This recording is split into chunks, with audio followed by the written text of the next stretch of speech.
नमस्कार एंड जय हिंद। स्वागत है आप सबका मैथ्स की एक और शानदार वीडियो में।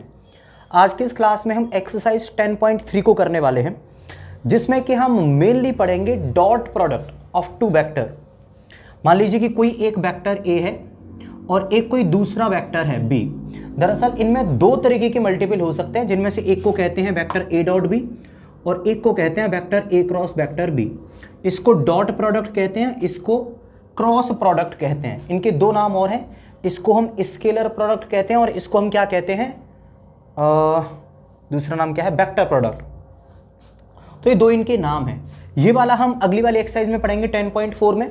यहां पर हम पढ़ने वाले हैं vector A dot vector B, vector A dot vector B. तो दो वेक्टर्स का डॉट प्रोडक्ट कैसे करते हैं, इसका क्या हिसाब किताब होता है, आई डॉट आई क्या होता है, जे डॉट जे क्या होता है, ये सारी चीजें हम थ्रू आउट द वीडियो समझते चलेंगे।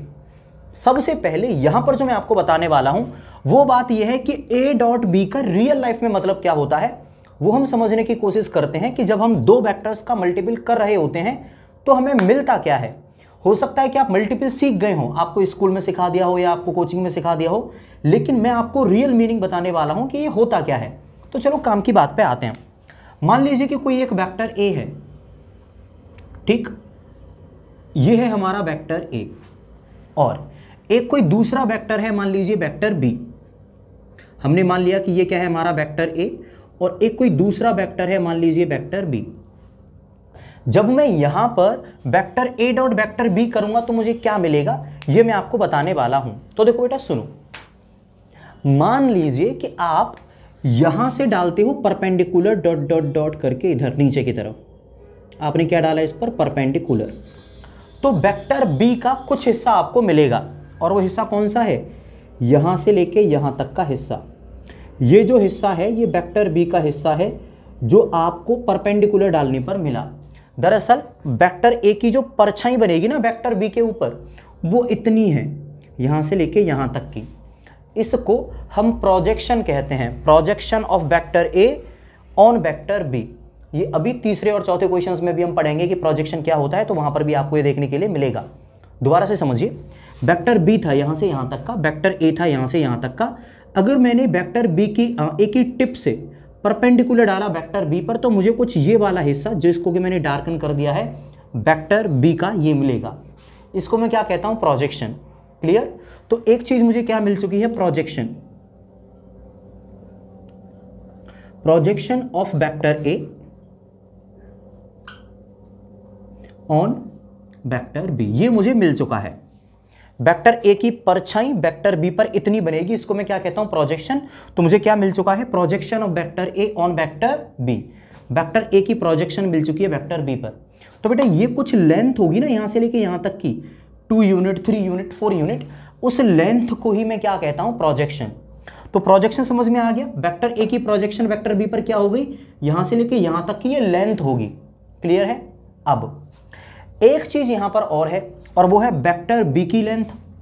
क्या है, वेक्टर बी की लेंथ। उसको मैं किस चीज से रिप्रेजेंट करता हूं, उसको मैं रिप्रेजेंट करता हूं मॉड बी से। तो मैंने यहां पर लिख दिया मॉड ऑफ बी, ये भी कुछ लेंथ होगी। दरअसल इन दोनों का जो मल्टीपल होता है वही vector A cross vector B होता है। मैंने क्रॉस बोल दिया गलती से, वो डॉट होगा। देखो सुनो, vector A dot vector B, पता है क्या मिलता है, वेक्टर ए का वेक्टर बी पर प्रोजेक्शन। इसको अगर मैं मान लो पी से रिप्रेजेंट कर देता हूं, ठीक है, वेक्टर ए का वेक्टर बी पर प्रोजेक्शन पी, मतलब यहां से लेके यहां तक की जो लेंथ है वो मैं मॉड में लिख देता हूं। इसको मान लो यहां से यहां तक की लेंथ क्या है, पी का मॉड, ठीक है, इनटू वेक्टर बी का मॉड। दरअसल इन दोनों, यानी ये वाली लेंथ यहां से लेके यहां तक की मल्टीप्लाई बाई पूरे वेक्टर बी की लेंथ, इन दोनों की जो न्यूमेरिकल वैल्यूज का जो मल्टीपल होता है वो होता है हमारा vector A dot vector B. जब आप दो वेक्टर्स का मल्टीपल कर रहे होते हो, वेक्टर ए और वेक्टर बी का, तो आपको एक न्यूमेरिकल वैल्यू मिलती है, जैसे कि 5, 15, 20, 25 कुछ ऐसी। और वो न्यूमेरिकल वैल्यू किसके बराबर होती है, इस वाली लेंथ का मल्टीपल किसके साथ, पूरे वेक्टर बी की लेंथ के साथ। ठीक है, कुछ ऐसी चीज होती है vector A dot vector B. उम्मीद करता हूं आपको बात समझ में आ गई होगी।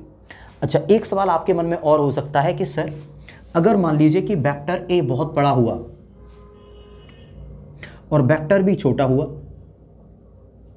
तब क्या होगा? देखो तब भी बेटा बात सेम ही है। अगर मैं इसको थोड़ा बहुत आगे बढ़ाऊं तो यहां से लेके यहां तक ये परपेंडिकुलर डलेगा, ठीक। तब भी यहां से लेके यहां तक की जो लेंथ होगी उसको मैं क्या कहूंगा? प्रोजेक्शन। क्या कहूंगा? Projection of vector A on vector B. इसको मैं लेंथ को किससे रिप्रेजेंट कर लेता हूं? मॉड ऑफ पी से। और यहां से लेके यहां तक का होगा वेक्टर बी, इसकी लेंथ को मैं किससे रिप्रेजेंट करता हूं? बी के मॉड से। अब भी यहां से लेके यहां तक की लेंथ मल्टीपल बाई यहां से लेके यहां तक की लेंथ, इन दोनों लेंथ के मल्टीपल की वैल्यू किसके बराबर होगी? Vector A dot vector B के बराबर। बात समझ में आ गई? तो ये एक्चुअल में रियल लाइफ मीनिंग होता है किन्हीं भी दो वेक्टर्स के डॉट प्रोडक्ट का। तो अब आपको कोई दिक्कत नहीं आएगी अगर कोई आपसे पूछता है कि अगर दो वेक्टर्स का हम डॉट प्रोडक्ट करते हैं तो हमें मिलता क्या है। उस चीज़ को मैंने बिना कोई बहुत ज़्यादा ऊधम करे, बिना ज़्यादा डेफिनेशन लिखाए आपको रियल बात बता दी है कि होता क्या है। ठीक है, बात समझ में आ जानी चाहिए, बहुत ज़्यादा ऊधम करने का कोई मतलब बनता नहीं है। ठीक है बेटा, चलते हैं आगे।